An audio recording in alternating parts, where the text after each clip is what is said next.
At this time, I would like to introduce your moderator for today, and that is Christina Cleveland, Senior Director, Talent Development Solutions at Canadian Management Centre. She has experience leading global project teams through complex leadership development implementations and partners with CMC clients to consult through the analysis and development of their leadership strategies. Christina, the floor is yours.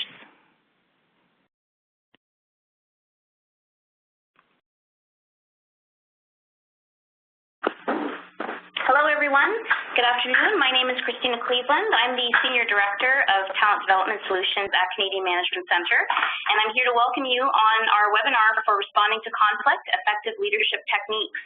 We have over 1,700 participants from across the country, so we're very excited to welcome you to participate today. For those of you who are returning to our webinar series, welcome back. And for those of you who are new to CMC, just a brief introduction about who we are and what we do. Canadian Management Centre is a national organization committed to developing the next generation of leaders. So we are a talent transformation company, and we do offer our programs across the country in a number of different areas, ranging from management and leadership to communication skills to project management, sales management, and a variety of other topics.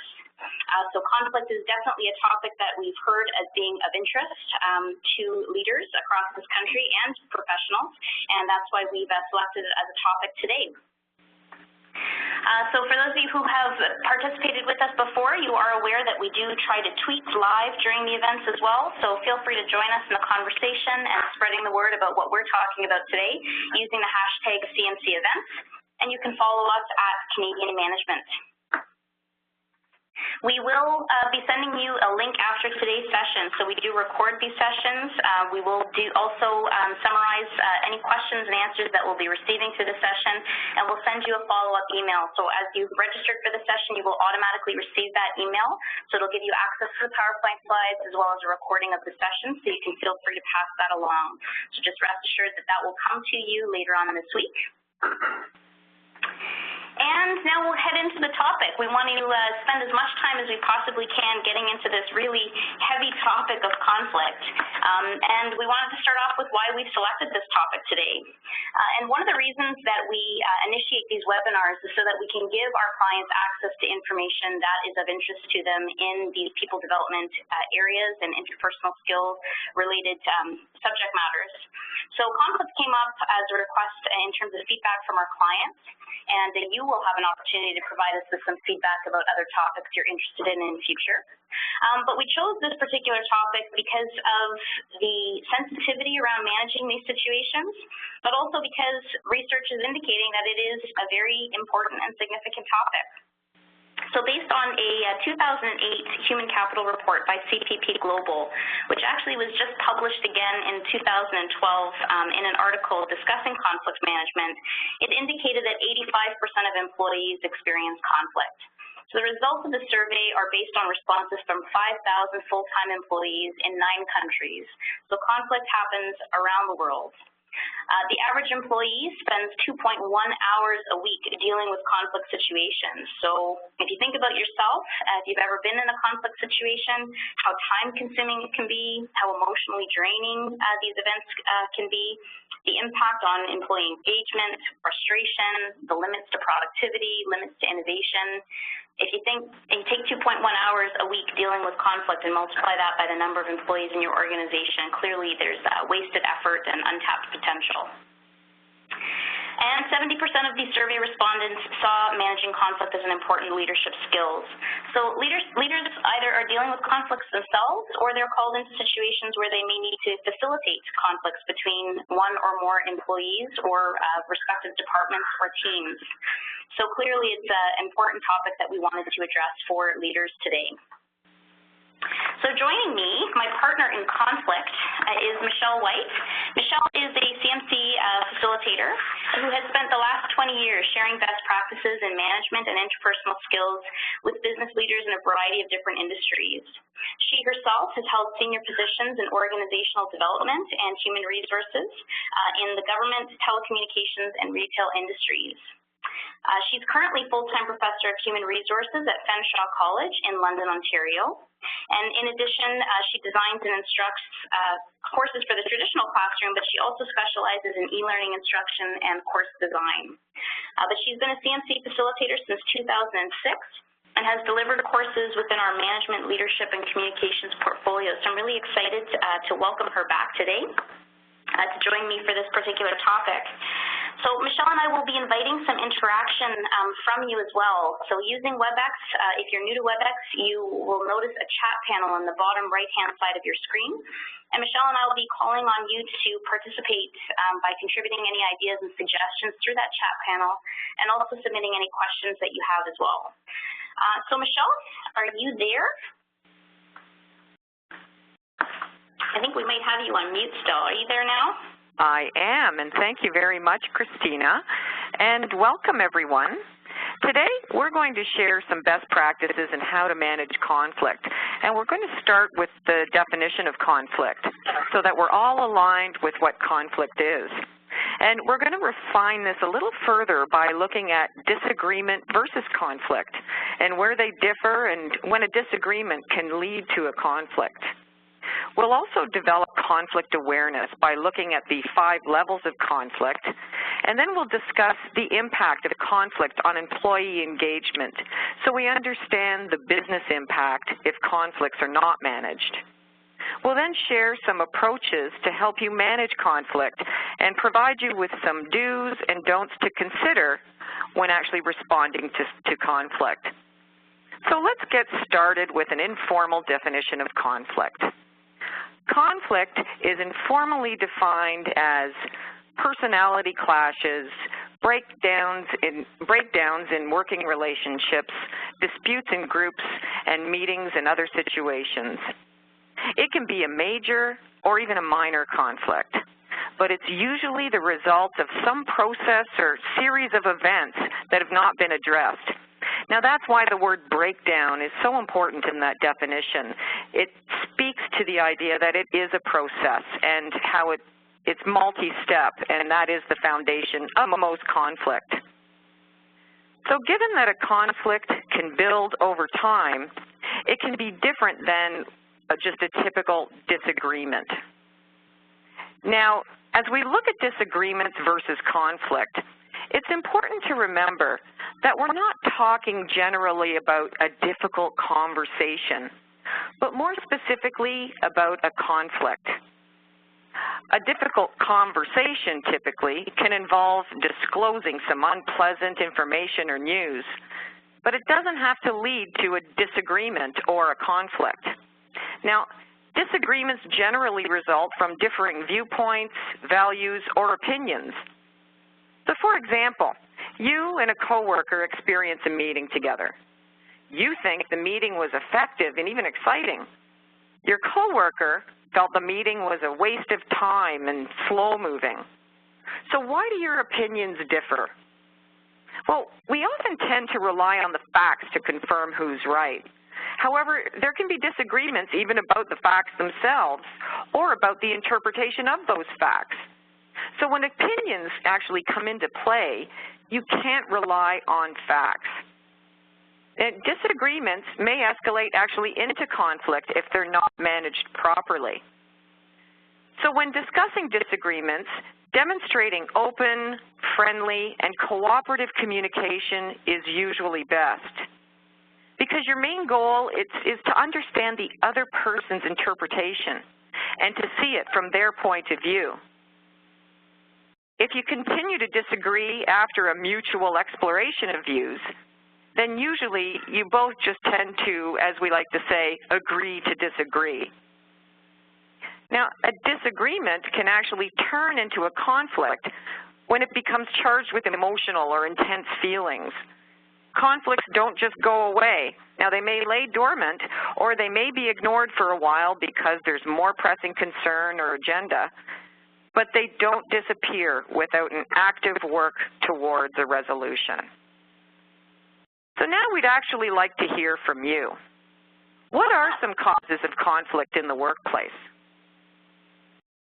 Thanks, Michelle. So we're going to invite participation through that chat panel. So again, in the bottom right-hand side of your screen, feel free to submit your ideas here about what you believe some of the causes are of conflict in the workplace.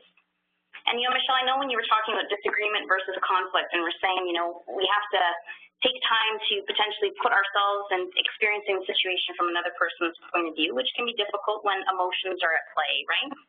Yeah, for sure. So we've got a lot of responses coming in. We've got people saying differing values, different personalities, cultural differences, power struggles between departments, unclear expectations, job insecurity, lack of clear roles. I don't think anybody's experienced conflict based on some of these details coming in. Expectations, different objectives, again, responsibilities about who's accountable for a specific issue. So lots of different causes coming in. Okay, some more uncertainty about a person's role or the future, different work ethics, not being recognized for good work but potentially being criticized. See why that could cause conflict, lack of communication, overlapping responsibilities. So we've definitely got some clear themes coming through here. So if we move forward and we think about the summary of causes of conflict in terms of some popular research that's been done by CMC, Michelle, where does that land in terms of a quick summary of causes of conflict? Well, from what I'm seeing from the responses here, a lot of us have experienced similar causes of conflict, and the list that we have up now is quite typically what causes a lot of conflict. And you know, when you think about it, disagreements result from differing views or values, and so many of these causes can actually be disagreements that haven't yet been managed. There was one, though, that as we were going through the list and you were reading some, Christina, one that resonated with me a little bit was the idea of the uncertainty of a person's role, and some other folks wrote down role ambiguity and that sort of thing.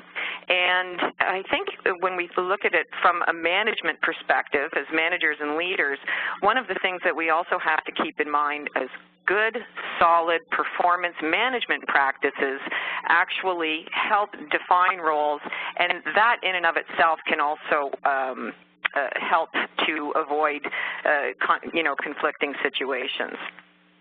And just one other comment that came in was lack of emotional intelligence, Michelle. So, you know, in terms of that point that we were saying about seeing a situation from another person's perspective, can you just touch on emotional intelligence and how that plays into potential cause of conflict? Certainly.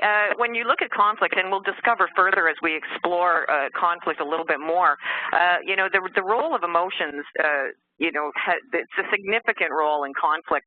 And, of course, with emotional intelligence, it's not just being able to detect the emotions in others, but it also has us looking at our own emotional state and understanding our own emotional motivations, because at times we'll find ourselves communicating in a certain way, and we might not think we're being emotional, but really some of our hot buttons or, you know, some of our deepest values that, let's say, we feel threatened, and we communicate in an emotional way.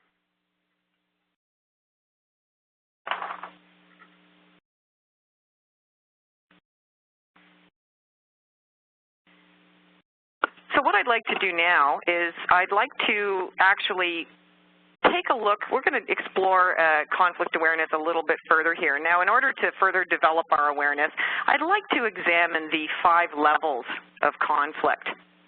And when we're thinking about it in terms even of an emotional intelligence perspective, we can even see where maybe the emotions can inject themselves into these different levels as we go through. So now, sometimes conflicts arise and we're not even aware of how they started. And other times we clearly understand the cause of the conflict. Earlier, we talked about how conflict is, you know, most typically a process or a series of events.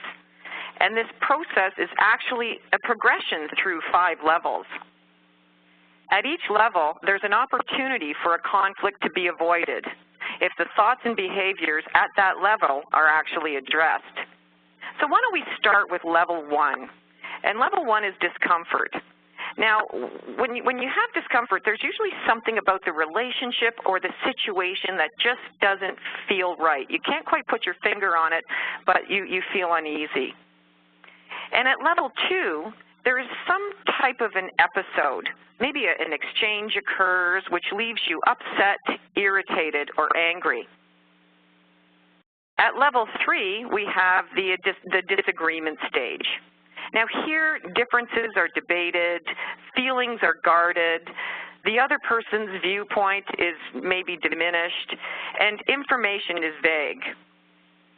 Others notice but want to distance themselves from the problem, and you are only worried about you. The more emotional things get, you start to obtain this inward focus, as it were. Now at level 4, there's anxiety. The relationship now becomes a source of worry. You begin to see differences as distorted. People choose sides and seek supporters. Feelings can be tense, and the other person's views are rejected. And you start to become more concerned with just protecting yourself. Now, level 5, which is the last level, is the critical turning point.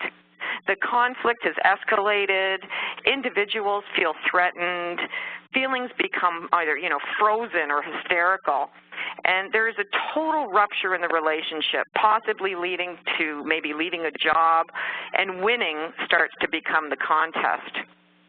At this level, people tend to dig their heels in as there's a lot of emotional equity at stake at this point. So what I'd like you to do is I'd like you to think about a current or a recent conflict that you've been involved in. Can you identify what level it reached on our model?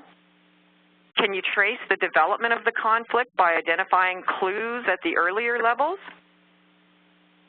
It's an important question to ask yourself when you look at conflict escalation. Because conflicts, they typically escalate because we're either unwilling to address and manage them at an early stage. Sometimes we hope they'll just disappear, or perhaps the other person doesn't feel the same way we do and there really is no conflict. But there's anger, feelings of being right or justified, enjoyment of winning. These are additional views that encourage us not to address the conflict. So from this model, at which level do you think it's easiest to take actions that will prevent conflict from escalating? If you thought that maybe level 1 or 2 would be the right levels, you are certainly correct. Once a conflict escalates to level 3, it's more difficult to manage because more of your feelings, such as pride or fear or resentment, that sort of thing, and a personal need for protection are all at risk. So you'll find these types of emotions when looking at the barriers to managing conflict.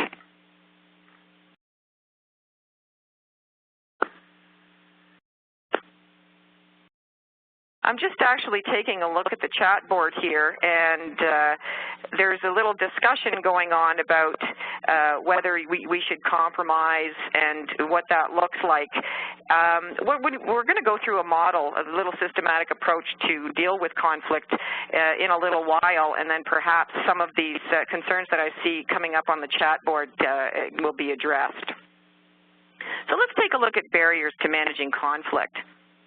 As a manager or leader, conflict management is the art of redirecting, reducing, or managing disagreements between and among people. Coping with conflict means coping with the way people perceive and how they feel. Now, feelings can drown out rational arguments, and I can't stress enough, if you don't harmonize the feelings, you will not manage the conflict. So here's a list of some of the barriers that can interfere with managing conflict. Now, many of you can likely add more from your own experience, but just take a quick look at these here. Now, the first one is the act of ignoring the conflict, just hoping it'll go away. Well, guess what? The chances that the conflict will go away are certainly very slim. Depending on what's at stake, you're going to need to find a way to work through the situation just to find some sort of resolve. Now, the second barrier is threats to one's self-esteem. Now, these can be either real or imagined threats, but one feels threatened. And you need to have the courage to deal with difficult situations. If you're respectful and honest, you'll create an environment where people will be willing to do the same. Because when we feel under attack, our instinct is to defend. So we must approach the situation from a balanced perspective. Now, the third barrier here is the misunderstanding of values, culture, generation, gender, style, things that actually help us define who we are as people. So if somebody misunderstands those aspects of our personality and of ourselves, again, we can start to feel threatened or perhaps under attack. So it's important to always assume positive intent. When we do so, we're willing to take some ownership over the situation and to respect and value our differences rather than translating them into a point of conflict. So in other words, you know, assume that the person that you were having this discussion with, that their heart's in the right place and they're coming at it from a not an attacking viewpoint, and it can help us to open up to understand their position. Now, number 4 is hidden agendas. The outward message may be that a plan is good for the group, but there's an ulterior motive, perhaps for personal gain behind the plan. So you have to be wary of those things. Now, there's also teasing, put-downs, and negative judgments, and intimidation, and inappropriate use of power. These are all behaviors that are usually driven by emotions. So we want you to keep this in mind when we look at how to manage conflict later on in the webinar. So Michelle, before we move on to the next slide, we have some great discussion coming in on the chat panel, so thanks everyone for contributing their thoughts and ideas. We had a question about, earlier when we talked about barriers to conflict, a question came in about what does harmonize the feelings mean. So just wondering if you might just expand on that a little bit in terms of what our intention is around harmonizing the feelings so that you can manage the conflict. Certainly. Yeah, when we're looking at harmonizing the feelings, I think what tends to happen is we try to not avoid, we're not trying to avoid the feelings, but it's always a difficult thing when people decide to express how they feel. So when you're actually discussing harmonizing it, we're talking about the other party sharing how they feel, and then you also sharing how you feel. And so, in essence, the two of you together can start to understand each other's position. And so when we're talking about harmonizing, we're really talking about a way that perhaps you can both find yourselves to, you know, use the musical analogy to stay on that same scale, as it were, and see if you can't use your differences and your feelings to work together to, you know, create notes that actually work. Does that help? Yeah, I think that helps. I think really what we're trying to do is create an opportunity to open up the dialogue, start to rebuild a path for communication, and that takes, you know, in some cases, rebuilding of trust. We've had people commenting about courage might not, you know, courage is what it takes to be able to manage conflict, but not having it could potentially be a barrier. And lack of support could also potentially be a barrier to managing conflict effectively in the workplace also. So whether that's support of your senior leaders, support of upper management on a particular point of view, that you need their support in order to be able to get some resolve in some cases. But I love what you said about assuming positive intent, Michelle. I think that we can only control ourselves in a conflict situation, right? We can't control the other person. So when we assume positive intent with the other person, it puts us in a different state of clarity to start to evaluate the situation and to get ourselves into an objective state of mind. Certainly, and I see in the chat board here someone saying about wanting people to all be singing from the same song sheet to go with the harmonized analogy. Yeah, which is a great summary of that. Excellent. So we're just going to take a look now, as we can see on the slide here, we're going to look at the impact that conflict has on employee engagement. And if there's actually, share a little information with you here, there's a 2010 study of employee engagement in the Canadian workplace, where they surveyed close to 400 Canadian HR professionals working in business, government, consulting, education, and not-for-profit organizations, and they actually found that 69% indicated that employee engagement is a problem in their organizations. Now, disengaged employees don't necessarily quit in droves or just, you know, to walk away from the organization. It appears that disengaged employees don't leave their organizations in many cases. They often stay and may damage both productivity and relationships. So what's the impact on that? Well, the immediate impact is the financial cost of turnover. It's typically 1 times the annual salary of the person who's left, so that can be a very costly venture. But for those who stay, there are certainly long-term consequences. So absenteeism is certainly one of them. Disengaged employees are absent or late for work more often. Productivity.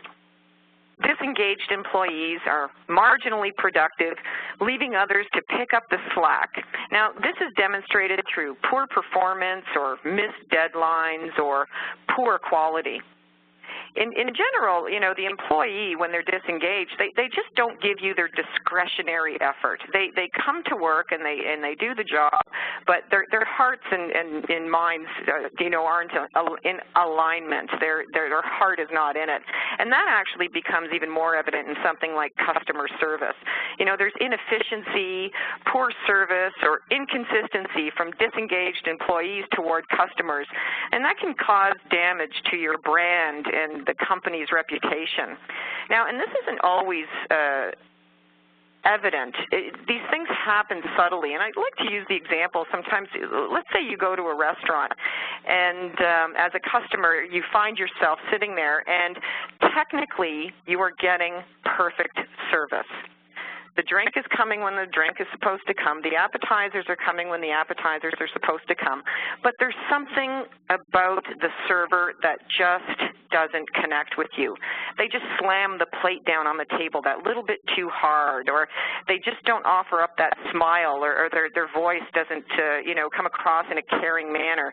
Those are the types of things that start to erode, you know, the service, and disengagement really does manifest itself in those types of behaviors, especially with your customers. Then there's also morale. Disengaged employees are often negative, and they'll overtly complain to those around them, and that can actually start to depress the satisfaction of other employees. And then last but not least, there's certainly leader frustration.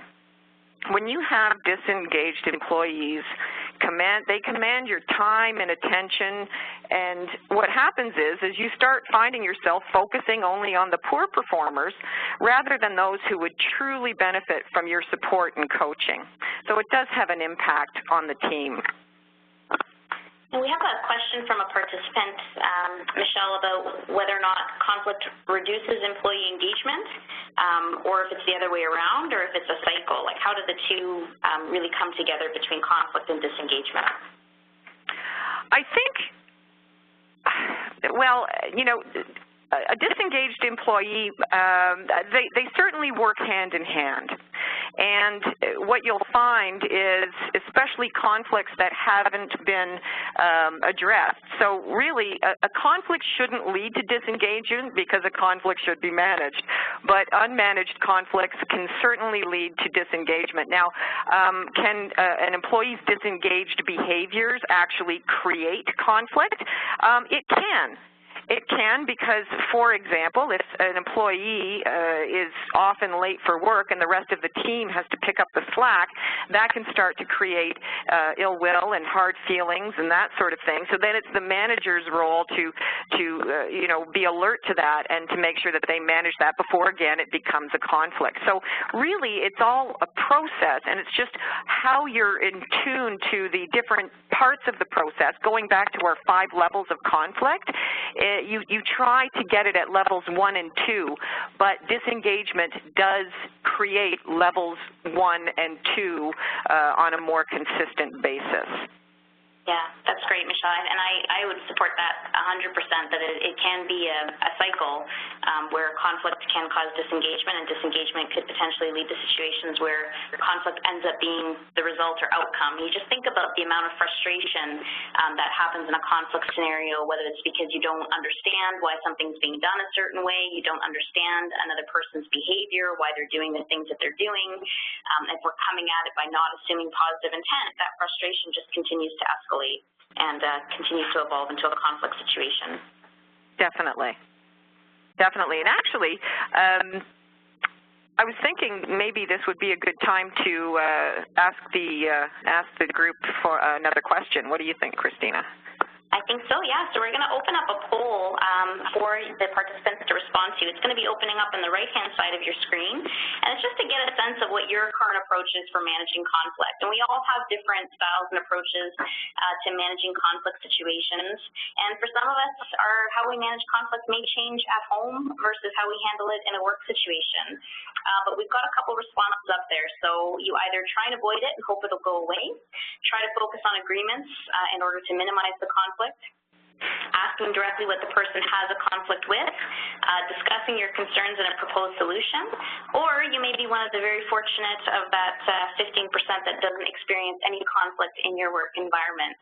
So just go ahead and click off your response to what your current approach is for managing a conflict situation, and the results are going to post up again on the right-hand side of your screen, and we'll see what the general feel is for the group.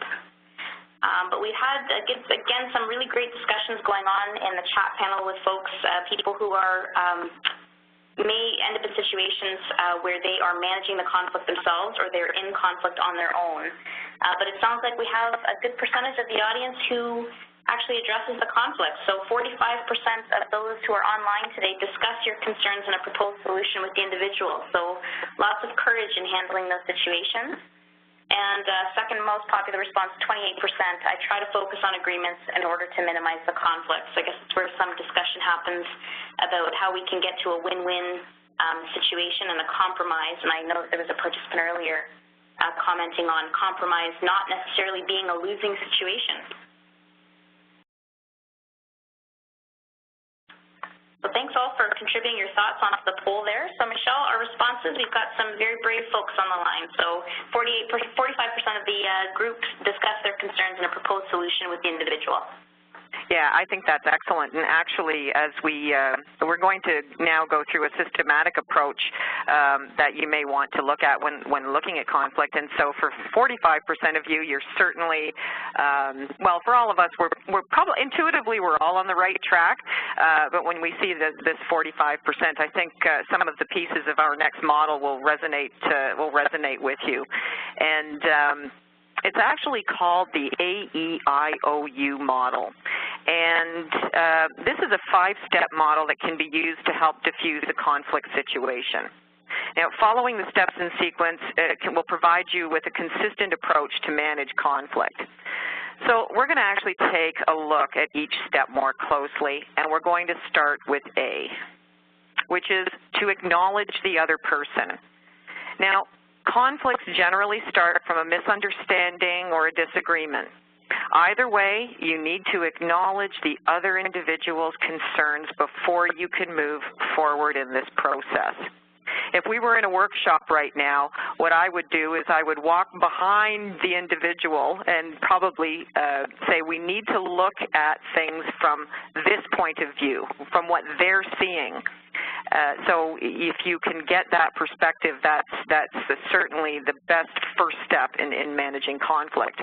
So stating, and you also, what is helpful is stating your intention for the conversation, just to create safety for the other person to listen.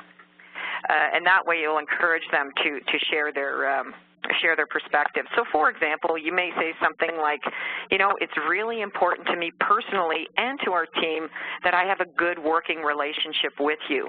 This may encourage them to actually to come forward. And next in the model would be E, which is to express your concerns. Now, you have a point of view in all of this as well. So in order for you to feel heard, you also need the opportunity to express your concerns. Now, however, you also want to appeal to the other person's needs in the situation. Now, you gained some insight into the other person's needs in the acknowledge step previously. So this actually, these are the first two areas where you can now start to harmonize those feelings as we discussed earlier. So, for example, you may say something like, you know, lately you've not been meeting deadlines that we mutually agreed upon. I'm concerned when deadlines are missed as it jeopardizes the team's ability to meet performance objectives and it stresses the team's relationships.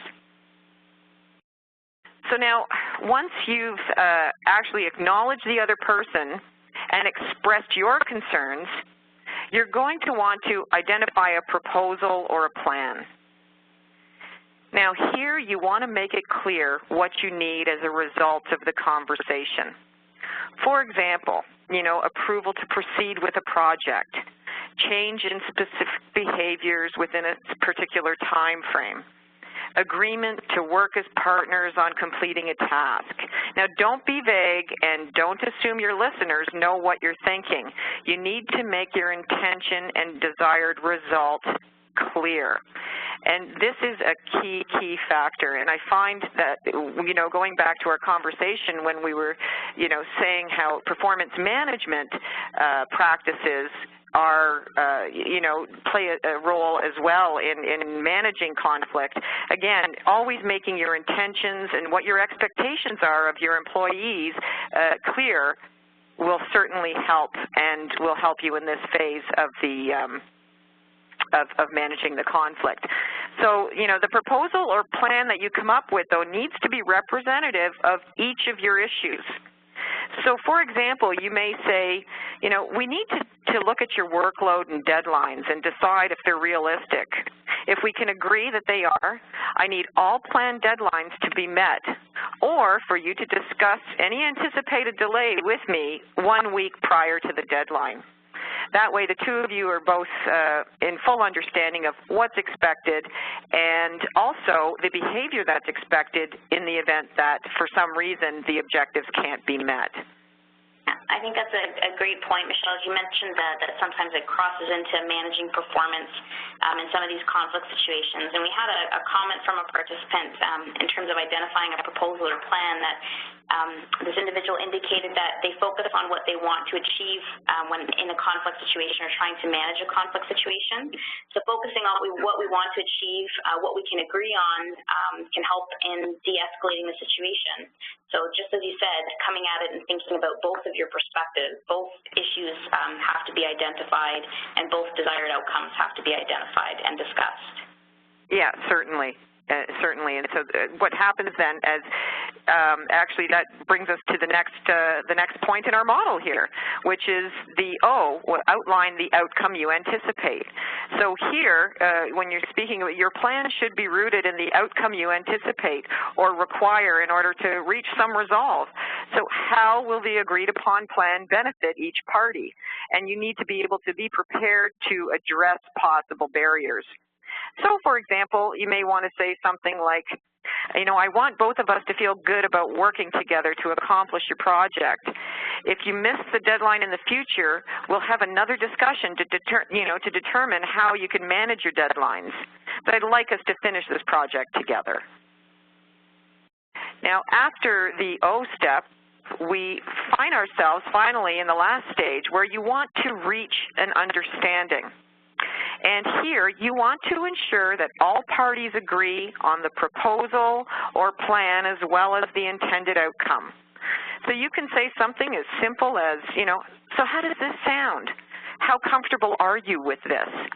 And you make sure that you're continuing to get the other person's perspective. Now, in looking at this model, in a real conversation, both people would be dialoguing, but this serves as an example of how you can use the AEIOU model to, think through what you want to say. And maybe, it also prompts you to think of things like how will you handle excuses? Because it's also difficult to know for sure how the other person's going to respond to the conversation from an emotional perspective.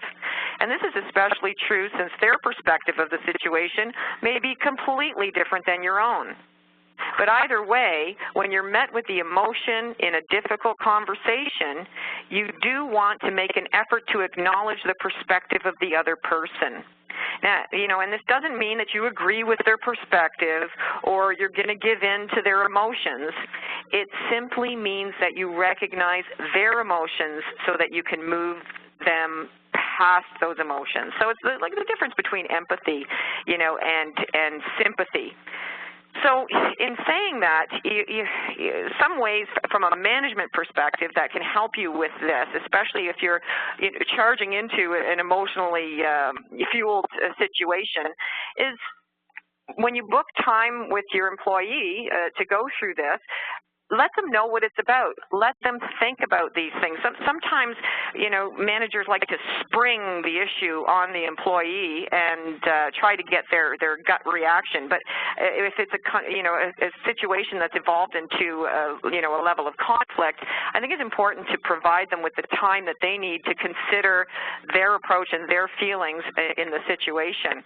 And so, and then further to that, if the emotions start to get, they start to unravel in the actual meeting, then you may also want to take a look at how you can manage the conversation accordingly. And we'll actually talk about that a little bit as we go into summarizing a couple of concepts. I'd like us to look at some conflict do's and don'ts. And Before we transition to the do's and don'ts, actually, do you mind if we go back just to the quick overview of AEIOU, just to give everybody an access to see all of those all at once again? So it's just a few slides back. Sure. Asking just to do a quick refresher, so that'd be great. And I've got one person commenting about the fact that trust and respect is required as you're moving through a conflict situation. And I think when you're talking about respect and you're talking about emotions, that it's a sensitive situation, and people may find it difficult to be vulnerable by showing or expressing their emotions, or vulnerable because they have shown or expressed emotions. So it can be challenging to work through that. But these steps or the guidelines that you've gone through help to facilitate the process, but can be used as a planning tool as well, right?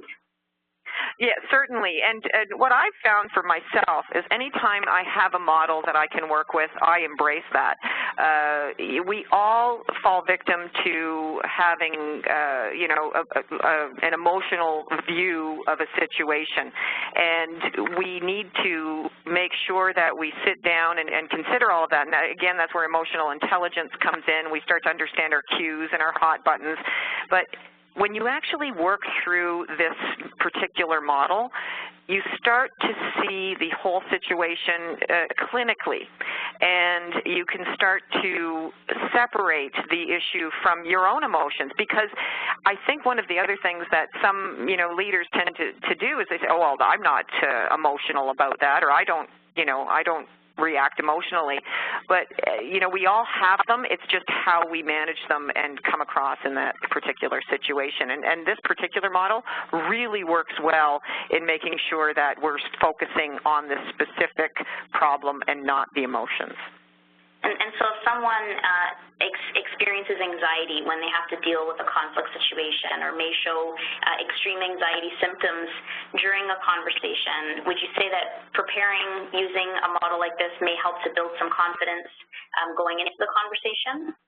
Oh, for sure. I actually have even instructed some folks to script it out, actually write it out. And you won't read the script in front of the individual, of course, but sometimes even just writing it out, it causes us to think even further and take a look and start to select words that we can use that are emotionally neutral and help us with our language choice. So the physical act of writing it out can also be very, very helpful for some. Yeah. And any other suggestions for managing anxiety in a conflict situation if someone shows extreme symptoms? Some of us have different reactions. Some of us turn red. Some of us, can't find our words. Some of us get emotional and may, show tears in some situations. Like, if you have any suggestions for how you might contain or manage your own emotions, let alone the emotions of the other person? Yeah, actually, there's a little exercise that you can do when you find yourself feeling anxious, and you use some of the symptoms there, Christina, talking about, let's say you get red in the face, or, some of those other responses. A lot of those are actually physical responses.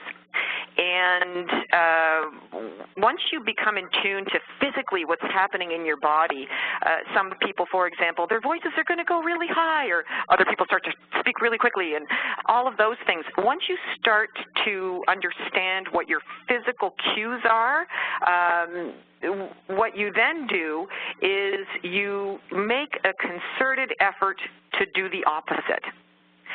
So if, for example, you're in a conflict situation and your tendency, your go-to move, as it were, is to raise your voice and to lean, aggressively at the other person to, get into their space, what you do is, when you know that that's your tendency, is you do the opposite. So you try to keep your voice calm and you try to make sure that you're in a resting position, not moving forward. That's great. We've got some great suggestions coming in from the audience too. Folks saying, take a deep breath when you're in that situation, being aware of your feelings. One participant suggesting even the location of where you go to have a discussion can have an impact. So a neutral site can sometimes be best. When there's a desk in between you, sometimes that creates a position of authority. So getting into neutral territory and getting us into a level set will allow us to resolve some of the conflict more effectively. Yeah, certainly. And anytime you can diffuse the adversarial nature of it, and sometimes that could even be sitting more side by side. It could be a physical space issue, and across the desk exactly with authority. So any ways that you can to just diffuse that certainly is helpful for sure. Great. So sorry for taking us back, but based on feedback, everyone's really appreciating that, Michelle. So thanks so much. So we'll head back into do's and don'ts. And we'll start to take some questions after that. So I know we've got quite a few in queue. If you've got questions for Michelle, feel free to submit them in the chat panel, and we'll do our best to cover off as many as we can today. Very good. So we're going on to some conflict do's and don'ts. We're going to start with the don'ts. And you can see we have quite a comprehensive list here. Just going to touch on a couple of them. And the main thing is don't make it personal. If you allow your emotions to get out of control, you may find yourself actually attacking the other person, or you're going to try to impose your own personal values and beliefs. So here, you're going to want to watch your language choice. Try more neutral language. So, for example, let's say with missed deadlines, it can be expressed as, and from our example earlier, it jeopardizes the team's ability to meet performance objectives, as opposed to saying, you always let the team down. So you can see just simple language choice can actually have a difference. Also, don't avoid the conflict. Now, doing so can strain working relationships, which can cause employee disengagement, and it certainly can impact overall productivity. And also, don't allow emotions to take over the conversation, as we talked about earlier, because if this happens, and let's say it really does get out of control, stop the meeting and agree to get back together at a later time when everyone has had a chance to cool off. And what tends to happen is when we start to get emotionally involved in the conversation, we want it to conclude when we want it to conclude. So sometimes actually trying to inject time into the situation so that both parties can cool off can be easier said than done, but it certainly is an excellent way to make sure that you're managing the conflict. So when actually looking and managing your conflict, here are some do's that you can consider. Now, we need to understand that conflicts are a part of daily life, and we should resolve to make sure that we address conflicts quickly. Because as we learned in our look at the 5 levels of conflict, it's best to address it at either level 1 or level 2. So the sooner that we can address it, the better it is. And actually, by using the AEIOU model, it also helps to remind us to acknowledge how others are feeling and helps us to focus on the problem.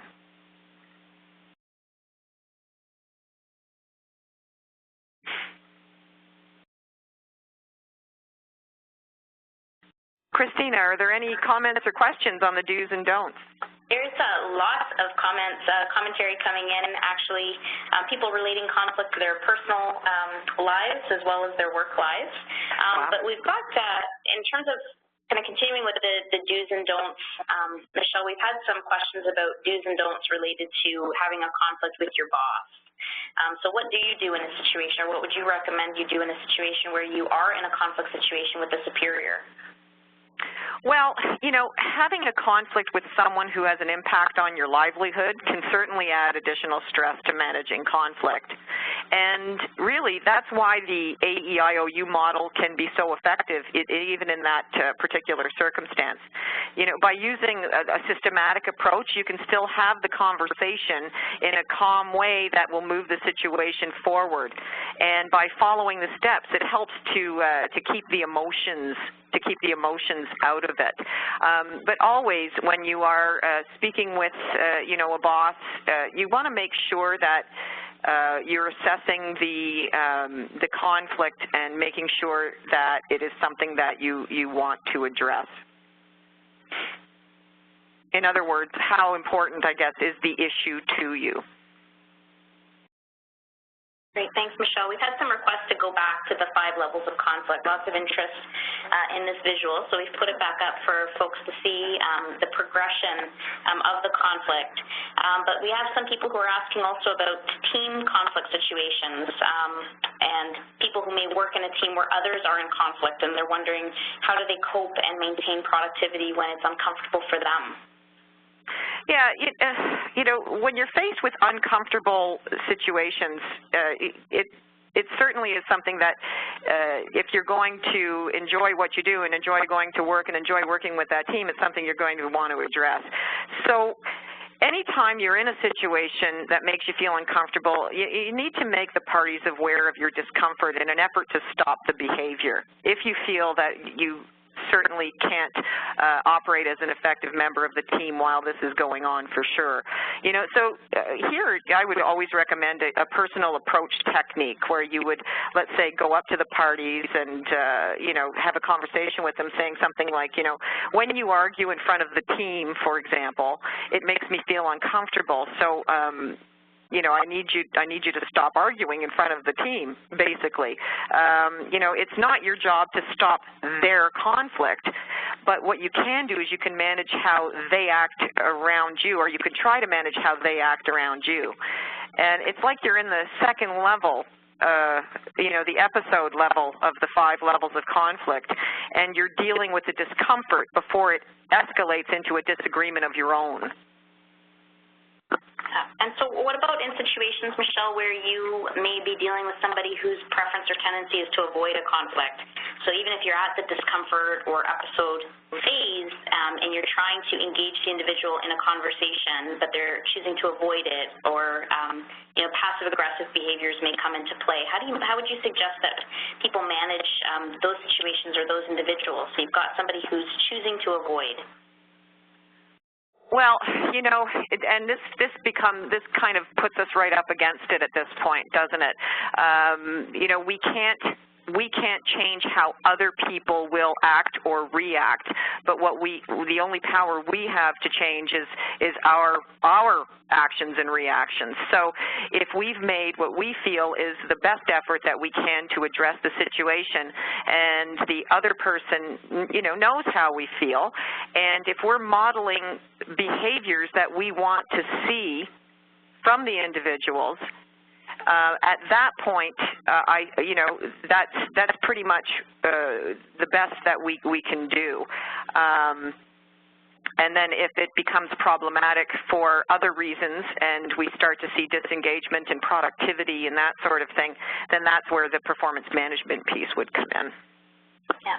And we've got some commentary coming in, suggestions from people about, respectful workplace policies, that many organizations do have respectful workplace policies that are in place, and there are opportunities to try and manage these situations respectfully early on. And, Michelle, you and I were joking at the beginning that in some cases prevention is better than cure, that trying to build relationships with people that you work with in advance of getting into a conflict situation, so that trust exists, that mutual respect exists, so that you have an opportunity to resolve conflicts more positively than getting yourself into a situation where it may turn to a critical turning point. Yeah, certainly, and you should never, ever underestimate the power of self-disclosure. And when I say self-disclosure, I don't mean telling everybody everything, your whole business, your whole life, but, in certain areas where, let's say, you might say something like, you know, well, for me, I always find, and you could be speaking generically, but you're disclosing a piece of information about yourself that, as it lands on other people, they may take that into consideration when working with you in the future. So, for example, you know, to me, I always lose my patience when the technology doesn't work right away, you know, or something you're just disclosing. And then later, if you're in a meeting or a situation where the technology isn't working the way it should and you find yourself getting a little excited, I think sometimes people will draw back on that and go, well, you know, Michelle, she's always said she loses her patience when the technology doesn't work. So just that kind of thing.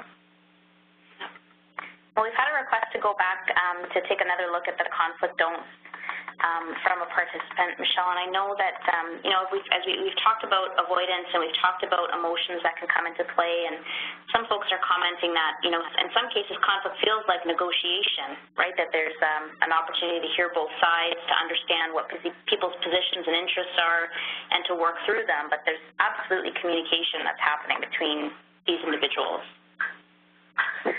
We have a question about just reviewing fight and flight. We've used language like that as we've gone through the session. Michelle, do you have some thoughts on differentiating between fight and flight as it relates to conflict? Well, you know, actually, I always like to look at fight and flight as two ends of the spectrum. You know, either one done solely and with, you know, 100% effort can both, neither of them deal with conflict well. You're either totally avoiding it or you're being totally aggressive and not taking the other person's opinions into account. What we try to do through, you know, systematic approaches to managing conflict is we try to get people into the middle of that spectrum and ease them from whatever way their tendencies are. So, for example, if your tendency is to run, we want to try and work you into the middle area where you start to deal with conflict, let's say using the AEIOU model. Similarly, for those whose instinct is to fight, again, to massage them over to the middle of the spectrum so that they are also dealing with the conflict in a systematic way. Okay. So, again, some more, I'm just processing all of the commentary that's coming in because we've got a lot of questions, and every situation is unique, right, Michelle? Like, there's a lot of different things that are at play with individuals and the specific situation and the history that might be involved. So the guideline is that it's a guideline that needs to be adapted to your own individual situation. We do have a question about intervention. Like, at what point do you ask for help? At what point do you ask for somebody to facilitate a discussion between two individuals? And how would you manage that? Well, I think any time that the working relationship has eroded to the point where, you know, productivity is in question, or somebody is going to leave the organization, or, you know, the business impacts are being felt, you do have to get the help of a third party. Now, depending on your organizational structure and who the conflict is between, for some people that would be going to, let's say, the Human Resources Department. In other cases, it may be to go to a neutral third party. But I think when you feel that you've exhausted all your efforts, you know, using a lot of the best practices we've just, you know, talked about today, when you've exhausted those efforts to go and take it to the next level, but of course making the other person or parties aware that that is what is going to happen, and again, not to just spring it on them, as it were. And I think in any relationship, when things are partnership or, you know, colleagues, if there's any time where things start going off the rails, both parties know it, but it takes the courage of one party to admit that there's an opportunity or need to address it, right? Yeah, certainly, certainly. Yeah. All right. Well, again, we had so many questions that were coming in. We are coming close to the end of the webinar. We do want to just reinforce that CMC does have the conflict management workshops available. So several different courses. We have a one-day conflict management workshop, a two-day program that is targeted specifically at leaders, and another three-day workshop that Michelle has delivered for us, which is responding to conflict. So what's noted up here are the upcoming dates, but you can feel free to either call us or check on our website for any additional details on the course outlines.